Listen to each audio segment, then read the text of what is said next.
Welcome to Season 5 of She Ventures. I am your host, Doria Lavanino. She Ventures is a podcast about women and their work and life pivots. I believe in the power of storytelling. I also believe that if you change one woman's life, you start to change a family or a community. Our mission is to elevate the diverse stories of everyday women in their work. One promise, no mansplaining ever. Sit back, listen, and hit subscribe. We'd love to hear from you.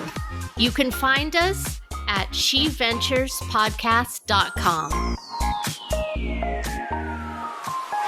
This Ivy League grad started learning about capital markets at Morgan Stanley. She pivoted to the startup world and joined accelerator Y Combinator, where she did business development for e-commerce startup Shoptiques, still in business. She held roles at Saks and Estee Lauder, focusing primarily on the intersection of consumers and technology before returning to school to earn her MBA from MIT Sloan School of Business.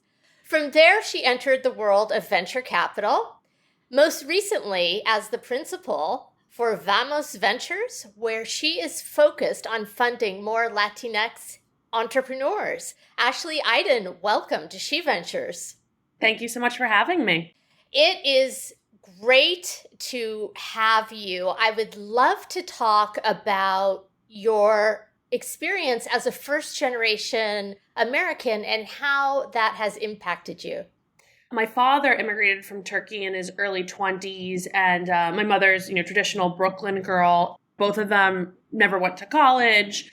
They didn't really focus on school. My experience has been around just sort of survival mode and having to figure out things on my own. So as an example, when I was looking at colleges, I really didn't have anyone to lean on to tell me what the top universities were and what the Ivy League was and what I'd be getting myself into studying economics and political science. And so what I had to do a lot of times was rely on folks who had been there before, who were willing to lend a hand, who were willing to have, a 15, 20-minute conversation with me about their experiences. And I think that sort of inherent in how I work and how it shaped me as a human being, which is always being inquisitive and asking questions and learning about people's stories, because if I didn't hear about people's stories, then I wouldn't even know what path to take to get to where I was in this venture capital space. Where did you go to high school? I'm curious. Was it in New York? It was in New York. It was in Staten Island. It was a small school at the time, about 90 students. I was part of the first graduating class. It was called the CSI High School for International Studies. And again, very experimental, part of the Bill and Melinda Gates Foundation. That's who gave funding to the school initially, and was a new curriculum in, I guess it was an experiment, as I mentioned, but 90 kids learning more of this internationally focused. You had Chinese, Japanese as languages. You had the economic side and, implications for the global economy. And so it was a really interesting, innovative curriculum. Do you think that it helped you in terms of career development or thinking ahead? It's very interesting that you mentioned that, because I do, in that I was part of the first graduating class and we almost had to make things up as we went, right? It was almost entrepreneurial in that sense of obviously they had a framework of how to take classes and what classes they were going to offer, but everyone was new to this type of experience. And so it was very much the entire class going through, wait, this is working, this isn't working. We had labs, we had more interactive experiences, we had music classes. It was a really interesting experience. But absolutely, I think it really taught me to sort of pave my own path.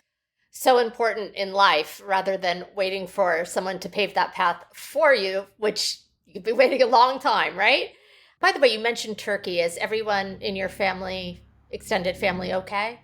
Yes, knock on wood, everyone's okay. Everyone's mostly in Istanbul, but it's so unfortunate what's happened. I've had friends affected, and I'm hoping that there's aid sent there and that things get sorted out. But everyone's sort of in my thoughts, and it's absolutely terrible. Absolutely. Mine as well. So hard to transition from that, but I will nonetheless. Your first job out of college was at Morgan Stanley. So I think of Morgan Stanley, how I remember it when I used to go in. My dad was a client, and it's very kind of white collar. In hindsight, what value edge or insight did working at an investment bank give you? I thought it was a wonderful start to my career in the network that it brought me and the training that it provided me. So, I got to Morgan Stanley and I had an idea of like how the markets worked and how public companies worked. But until you're actually in the weeds, following these companies, learning, how to do these financial models and talking to people who move a lot of money, you're like, wait, I'm 22, 23 years old and I'm responsible for a lot of things, right? It gives you a sense of responsibility very early on in that training of being a people person. And I actually went to Morgan Stanley yesterday. I visited my old boss and my old team. A lot of things have changed, but what stayed current is sort of some of the principles of Morgan Stanley, which are put clients first, diversity and inclusion matters, think in innovative ways. And I think just that ethos and those principles I've carried on throughout my career and throughout my life. I mean, now I'm doing more impact-oriented investing, and I think back to Morgan Stanley, and I'm like, well, I learned one of those principles there. How was it being a woman there? Because I know it is a very male-dominated sector. I felt really comfortable on my particular desk, but I have, you always hear these stories and these very interesting experiences if it is a boys' club still, right? And you sort of have to play the game to fit in. And there were some elements of that while I was at Morgan Stanley, but not so much where I felt pressured or uncomfortable. I think it all really matters how you approach the situation and how you have these conversations to say, hey, listen, this isn't making me comfortable. Or like, why don't you approach a conversation in this way? Or like, this was an instance that maybe things could have been changed in these ways. It's wonderful that I see a lot of movement in the financial services industry and making it a more inclusive environment and having these conversations out in the open. Did you feel comfortable having those conversations? Are you the type of person who could just do that? I think I can. I don't know if it's some women can, Yeah. Absolutely. I think it's like, I'm pretty bold in my asks and in the way I bring up things. And so, my attitude is like, what is there to lose? And I don't know if that's the right approach, but I've always had, knock on wood, a very good relationship with my managers, my higher ups of saying like, listen, like, let's level set here. And here's my perspective. And like, what are your thoughts? And let's work through this. I've brought up instances, I brought up feedback to managers that have been uncomfortable, but these are conversations that need to be had. I love that you have done that. The alternative is to hold it inside and then you just resent it and it festers. Either way, you get it out and it's either the right fit for you or it's not. From Morgan Stanley, you then pivoted and you were a part of Y Combinator, which is an accelerator, is my understanding. And you were involved in a company called Shoptiques, which when I looked at it, it looks like kind of like an Etsy for boutique stores that's still around, which is super cool. So tell me about that. So Shoptiques was part of the Y Combinator program. And I worked at Shoptiques. I was doing a lot of sales and business development and pretty much all hands on deck at this early stage startup. But I made that jump from Morgan Stanley to Shoptiques because I said to myself, I really want a true experience as to how things go on at an early stage startup. And it was night and day, right? To your point, very structured at Morgan Stanley. When I got to the startup, I was working weekends and all these crazy hours for half the amount of pay, right? Maybe probably less. The vision and very much liking my team and being on the grind all the time. That's what I realized was like the real life and all the glitz and glamour that, you see these founders and all these companies in the press. I mean, yes, that's nice, but that's not really what goes on behind closed doors, right? It's very hard to scale a startup. And so I got the real take as to what that means at Shoptiques. And the company is still around today. I think they actually recently rebranded, but I think still going strong. And I love the mission of Shoptiques that was empowering small and medium-sized boutiques and stores to digitize their offering and to sell online because they don't have resources, right? Absolutely. Like the big conglomerates. It is nice to have the one platform to go to. And I didn't realize they rebranded because I looked them up as Shoptiques and they were still there. I think it was like maybe a week or two ago that they did this. I just found out. Oh, okay. Interesting. You took like a major cut in pay for that experience of being in a startup, which is a one-of-a-kind experience. And I love what you say about the glamour and glitz. I've watched so many shows on Netflix and Hulu, like the WeWork one, and they're so over the top. Maybe that is some people's experience, but for the most part, it is a real grind, to your point. Absolutely. And, I love that WeWork series because I was like, it showed the rise and fall of something that everyone thought was going to be the next best thing. And there are multiple stories like that, even stories that haven't been told in media and the public.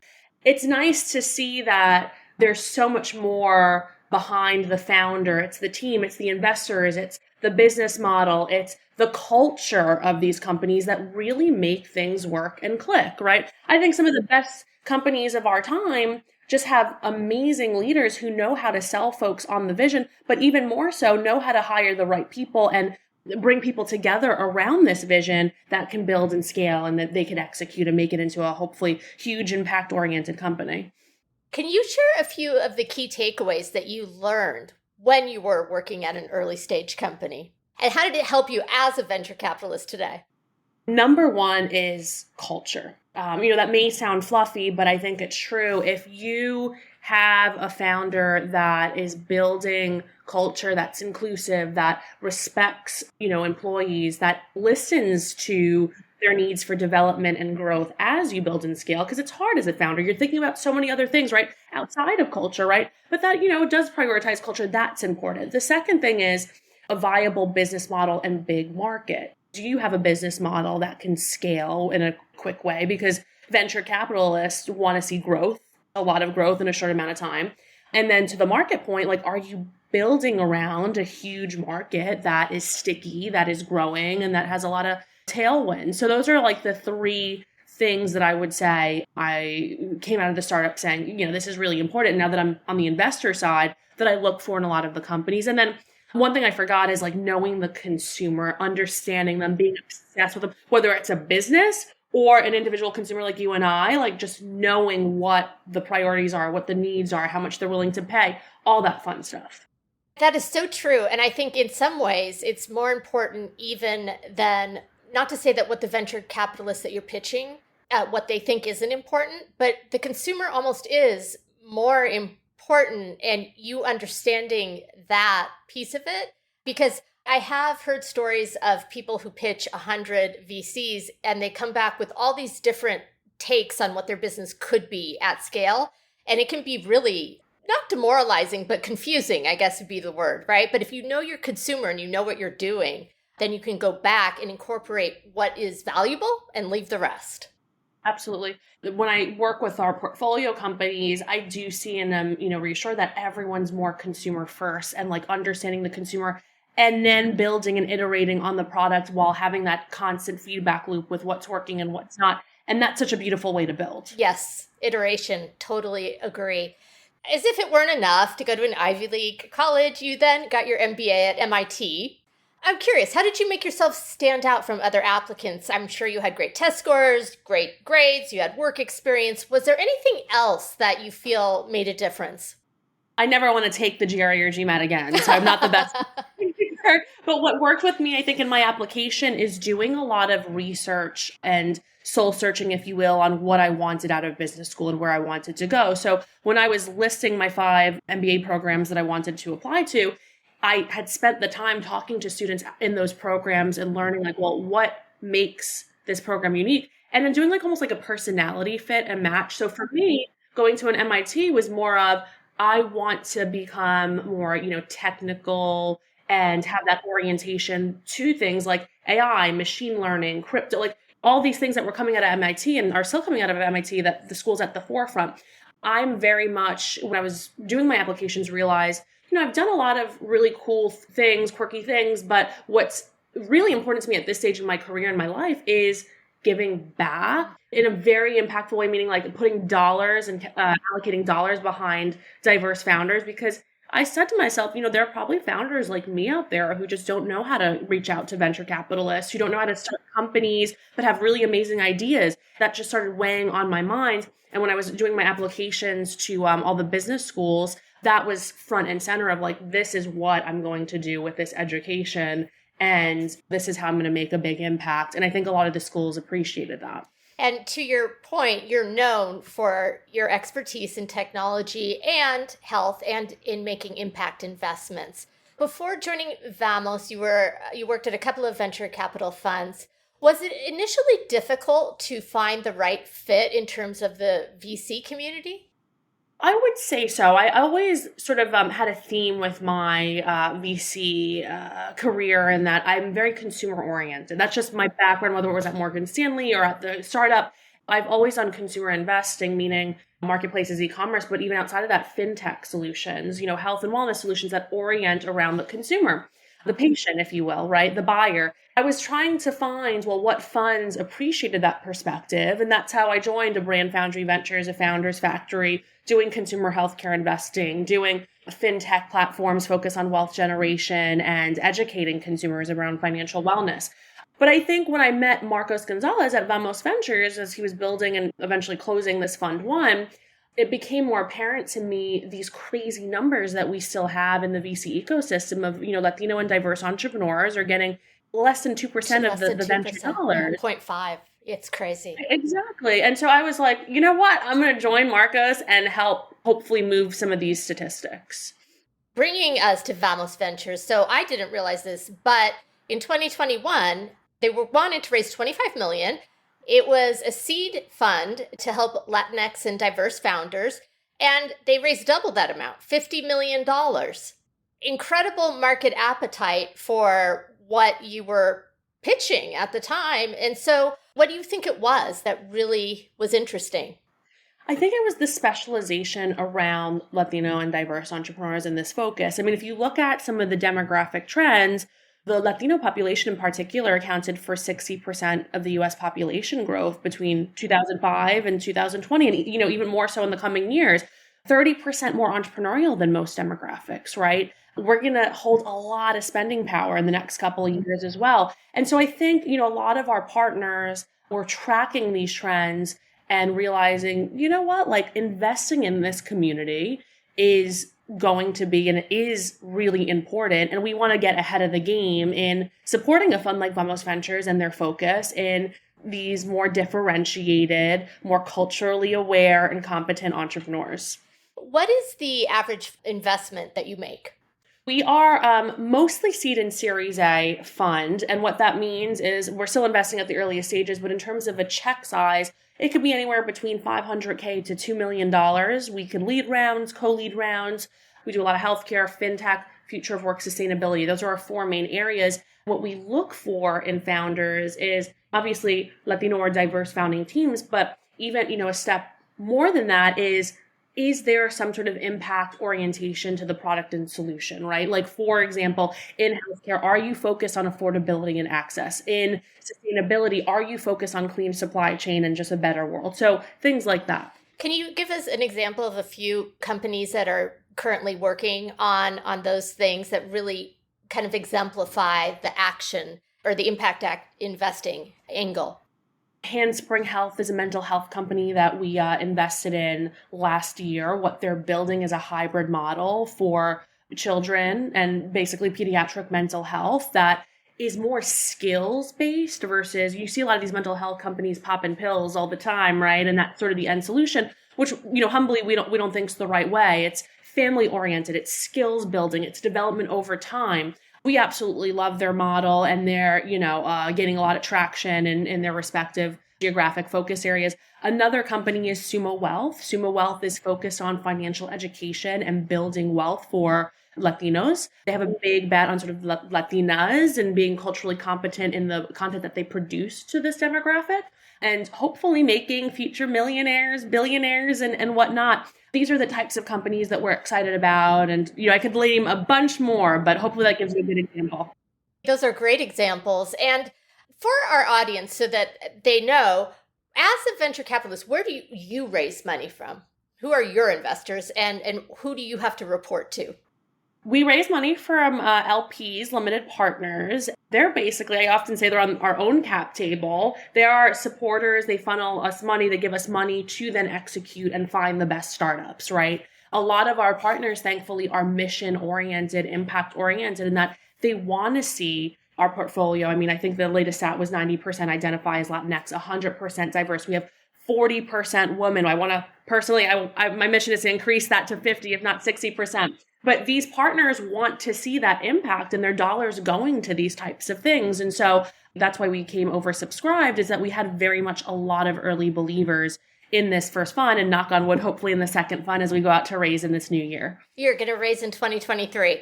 Yes. Exciting.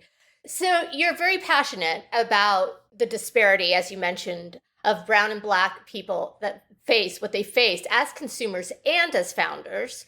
And I kind of wanted to dissect that with you. In what ways do you see brown and black consumers getting marginalized in healthcare? You mentioned an example of how Vamos is helping. Are there other ways in which anyone can help? I think just having sort of a different lens and being patient and coming with an understanding that not everyone goes through an experience in the same way. So as we talk about healthcare, for example, it's someone is dealing with an aging parent or maybe a parent that's sick. You go to the doctor's visit as a unit, right? It's like a family orientation to focusing on the problem. And maybe your parent or grandparent doesn't speak fluent English, right? And so there's even a language barrier in some instances. And, there's a lot of frustration from a provider side in that experience. But I think as this country is becoming more and more diverse, again, there's more of that cultural understanding, that cultural competency that will make these experiences more seamless for a multiracial family or a Latino family who, again, is second generation, first generation, what have you. But there's still these nuances in the experience. It's the same thing with, I was talking to a friend the other day on being a, first generation college student and being the first in your family to have a high paying job. Well, how do you focus on building wealth, not only for your family and future generations, but even caring for aging parents and knowing what to do and just dealing with all this stuff. And so there are these differences and experiences that, we should all be aware of. How do you have your work-life balance with what you do? It's hard. I bet. How many hours a week do you work? What's a typical day for you? Oh gosh, it's all up in the air. So there could be a day where I'm waking up, I'm having breakfast, I'm going to the gym and feeling great. And then I'm on Zoom calls or doing coffee chats until 9 p.m. Or there's days where I start my days very early and then I have a dinner at night with investors and founders. We're very much, outside of the day-to-day of Vamos, which is meeting founders, working on strategy and portfolio allocation. There's also a big ecosystem building component that we want to bring Latino and diverse entrepreneurs and funders together to hopefully support each other so that these numbers can move to the right direction. And so I do a lot of that outside the day-to-day as well. So you're really committed to that. And that is such a huge issue, the 0.5% of women of color tech founders, I believe it is, that raised venture capital. It's so paltry. And even when you think about executive women at venture capital firms, I think it's something like 10% right now. It reminds me of the work of, she pronounces her name Donna, but it's spelled Dana Kantz. She's the one who did the study that showed that women are asked certain kinds of questions as founders that are put them more on the defensive, I guess, in how they answer, whereas men are asked typically more promotional type questions and then are able to answer in that way. So there are these biases that exist, and those are really hard to deal with because sometimes people aren't even aware that they have them. It's interesting, just quickly adding on that point too, because I talk about my with my female investor friends all the time, and we all are we notice nuances in talking to female founders. I mean, there's that mutual understanding, so for us it's fine, but a lot of funds do more diligence on female founders versus a male founder, right? And we're well, why is that when this female founder is freaking awesome? Exactly. Have you seen, since you've been in venture capital, do you feel like there is any sort of change? I am seeing change that's promising. I mean, you see these organizations like Black VC, VC Familia, Latinx VC, they're all popping up in the last 2-3 years to bring communities together around the Latinx and Black experience in the startup and venture world. And then you have wonderful organizations like All Raise that are bringing women together in this space. And I think just having those conversations and those groups to go to when you're dealing with an uncomfortable conversation, these are people you can trust. So absolutely. And there are champions and game changers in this space that are building and running funds that are funneling dollars to where it should go. Okay, female founder is pitching you. Tell me 3 things that impress you and 3 things that are a turnoff to you. Passion, for sure. I love big personality and big vision. The second is going back to like knowing the customer down pat, and, some stats and KPIs around that. And the last is, again, painting sort of a picture on scalability of the market and the business model. So those are the three things I think on the constructive side, not asking at the end of all the conversations, like what's the next step, and keeping the investor accountable is something that I see like a lot of fall through on that I wish more founders did. On the same note, I guess as a number two, asking the investor like, well, what's your value add? Like, tell me how you work with portfolio companies. Like turning the table. Like, I want to sure. Exactly. Like, I want to make sure that you're the right fit for me too. And I think lastly is not letting that passion shine through, or that personal story and being vulnerable shine. I think the best pitches have some sort of vulnerability to them and a personal story or how they got here. And the storytelling component is extremely, extremely up there for me. Does it matter how much they're able to talk about the numbers back and forth, forward, backwards? I think knowing your numbers is sort of one of the givens, and that this is your baby, and so you should know everything about your business. But, the pitch doesn't have to be spewing numbers at an investor. I think it's more of, at least in the first conversation, how you got here. Why is this an actual problem? Why is this a problem that is important to solve now? And how are you going to go about it in a differentiated way? And then, of course, as numbers back that up, that's really important there. You've told us three things that you see and three things you wish you saw more of. I'm assuming that in some cases women pitch, then they thank you, and then they don't follow up or negotiate or any of that. That's typical. That's typical. And I think that all requires just the right investors on your side or support system on your side to say, that investor hasn't gotten back to you in 2 weeks. Like, go shoot them a note and give them an update on what's happened in the past 2 weeks, and ask them for a true deliverable right after that email. Or, you get these terms like negotiate on XYZ points, because you have a lot of leverage here. It's all about who you have around you as well as your support system, and having those conversations openly. That makes a lot of sense. As you know, female venture capitalists in decision-making roles, we said it's about 10%. What are your colleagues doing to ensure that we get closer to gender parity? Hopefully they're sticking to the space for long enough to get promoted and be partners or go start their own funds. I'm seeing a lot of like stickiness there, thankfully, in the last few years. I think that the other thing is raising your hand and having a lot of ownership as it comes to deal flow and developing relationships and just being present and out there, so that you can create a brand yourself and have wonderful founders, develop relationships with you and different stakeholders in the tech ecosystem. And I would say finally, it's being true to yourself and what matters to you. For me, like, this really matters to me. And I think naturally a lot of people have started to notice that. And so if caregiving matters to you, or the family economy matters to you, or women's health matters to you, doubling down on that and making that known. Love it. And in 2023, where do you see the key growth areas? Since I know healthcare and consumer is really your focus area, what do you see happening there? Oh, I'm very much trying to find something in elder care and aging in place. I think that we've done a terrible job as a country in caring for our elderly population. It's an extremely fragmented experience. No one wants to think about it. And I think, new technologies that think about, getting families together to think about these issues, as well as how do we make the elderly population comfortable in aging in their own homes, if that's the choice, or even going to like a skilled nursing facility or whatnot, and empowering individuals. That is going to be, I think, the next big wave, and something that at VamosVentures we're extremely excited about. That is so much needed. My mother is 88 years old, does choose to live at home, and it is a very fragmented situation for her because she's extremely independent.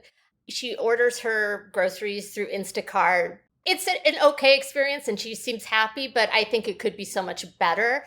And I love that because there are so many people that are aging. And I feel like as people age in America, they become invisible, which really is a neurosis of our society. It's really sad. So as we wrap up, being that your VC time is very limited because you see so many pitches, right, in a day, a week, a month, what can founders better do to meet your criteria to get a first meeting with you?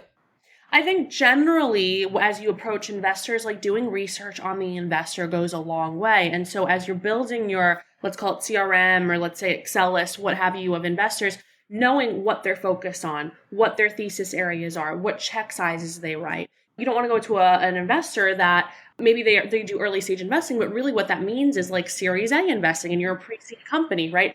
I think coming to the conversation with information on the investor and that you've done some homework goes a long way. Like, for example, I think something that would stand out to me is if a company's like, oh, you've invested in these 4 companies that is related to what I'm trying to do in healthcare as well, right? And that's like, okay, well, you know what we're all about here at VamosVentures. Doing that is, 1, it speeds up your fundraising process, and 2, it helps you with the alignment.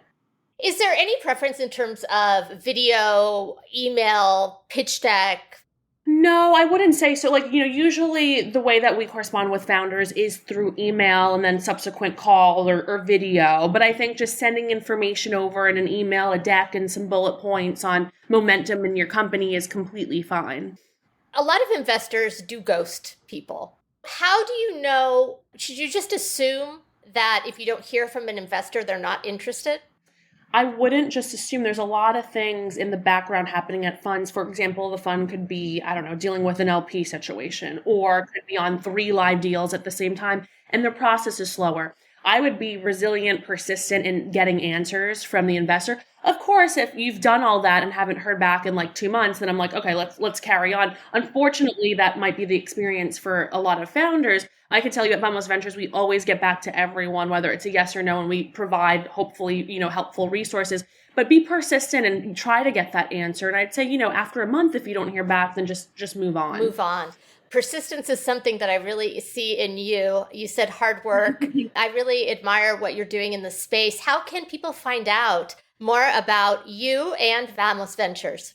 I'm happy to connect on email. My email is just Ashley, Ashley, at VamosVentures.com, or LinkedIn. I'm very active on LinkedIn, Twitter, just Ash Aydin. Please feel free to contact me. I'm always down for a chat.